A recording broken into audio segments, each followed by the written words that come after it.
લાલચ, એક સાદું બેંક એકાઉન્ટ અને કરોડોની સાયબર છેતરપિંડી. આપ જોઈ રહ્યા છો PNN ન્યૂઝ. ભરૂચમાંથી સામે આવ્યો છે સાયબર ફ્રોડનો ચોંકાવનારો ખુલાસો, જેમાં સામાન્ય લોકોના બેંક ખાતા બન્યા છે સાયબર ગુનાનો મુખ્ય હથિયાર. ગુજરાત પોલીસ દ્વારા રાજ્ય સરકારના માર્ગદર્શન હેઠળ ઓપરેશન મ્યુલ હન્ટ અંતર્ગત પાલેજ પોલીસ સ્ટેશન વિસ્તારમાં મોટી અને અસરકારક કાર્યવાહી કરવામાં આવી છે. આ સમગ્ર ઓપરેશન વડોદરા રેન્જના મહાનિરીક્ષક શ્રી સંદીપસિંહ સાહેબ અને ભરૂચ જિલ્લા પોલીસ અધિક્ષક શ્રી અક્ષયરાજ મકવાણા સાહેબના માર્ગદર્શન હેઠળ પાર પાડવામાં આવ્યું છે. હવે પ્રશ્ન એ છે કે મ્યુલ એકાઉન્ટ શું છે?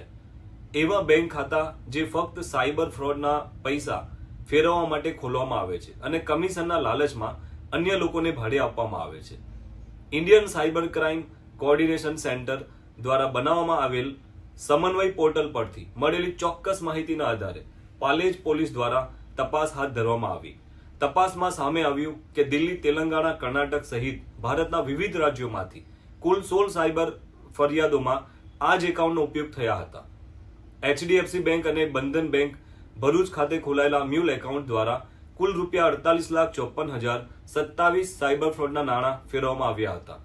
પોલીસે પકડ્યા છે હિબજુલ મોહમ્મદ પોલા અને નૌશીના બાનુ મિયા અહમદ શેખ, જે આરોપી નંબર 1ની પત્ની છે, જ્યારે કે અયાન ખાન અયુબ ખાન પઠાણ હાલમાં ફરાર છે અને તેની શોધખોળ તેજ કરવામાં આવી છે.